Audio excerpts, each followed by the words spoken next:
Bienvenue dans cette nouvelle édition des Visites virtuelles en collaboration donc avec Marc Travis.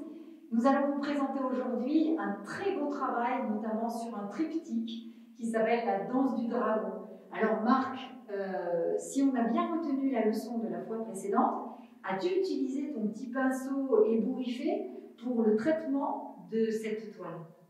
Oui, bien sûr, parce que ça c'est quelque chose qui revient souvent chez moi et le petit pinceau il a servi ici, il a servi dans ces grandes traînées, mais aussi parce que ça c'est un pinceau.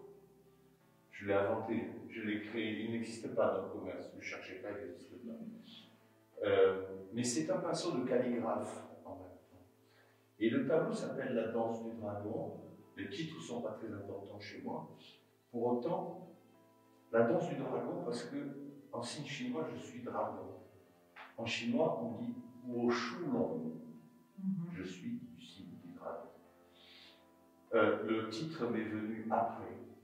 Mais il y a toute cette énergie, peut-être du dragon, enfin de ce que nous percevons à l'Occident comme le dragon, quelque chose de très énergique. Et du coup, tout le feu est en fait sur la couleur rouge. La couleur rouge, c'est la couleur de Chine. C'est très très symbolique. Mais il y a une énergie dans ce tableau et une grande, la danse du dragon, parce que tout ça, il y a une vraie chorégraphie là-dedans. Il y a vraiment des arabesques et en même temps, il y a deux grandes verticales qui encadrent la toile. C'est tout ça, je peux en parler maintenant après coup et faire mon intéressant. Mais en fait, quand je le construis, je ne pense pas du tout. Et c'est la chose qui vient ou pas. Donc là, on est sur une narration, puisque tu parles de chorégraphie, donc dans ton esprit, tu racontes encore une histoire.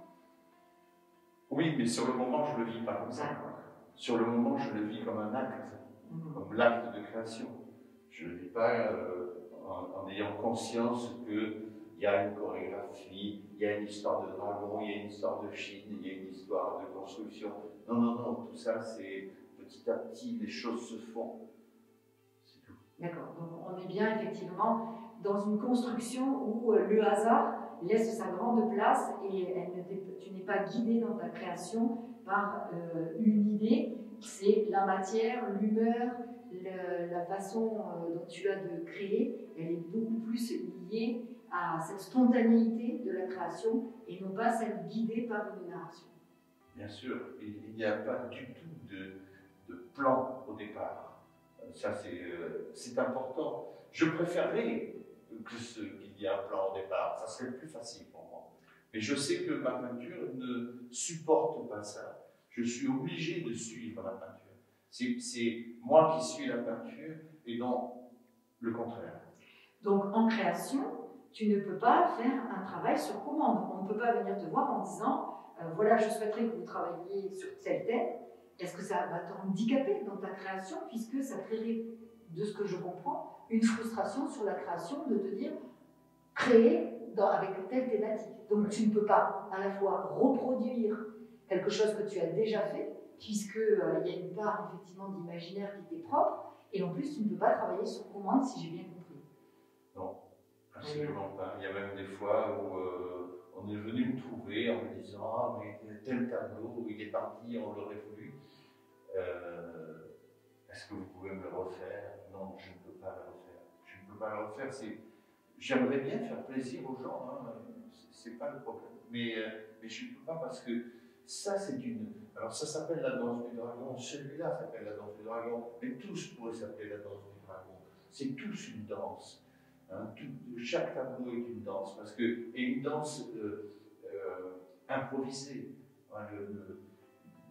Hein, un des artistes auxquels je me réfère souvent, et on ne comprend pas, parce que ce n'est pas dans la peinture, c'est dans la musique. C'est Keith Jarrett.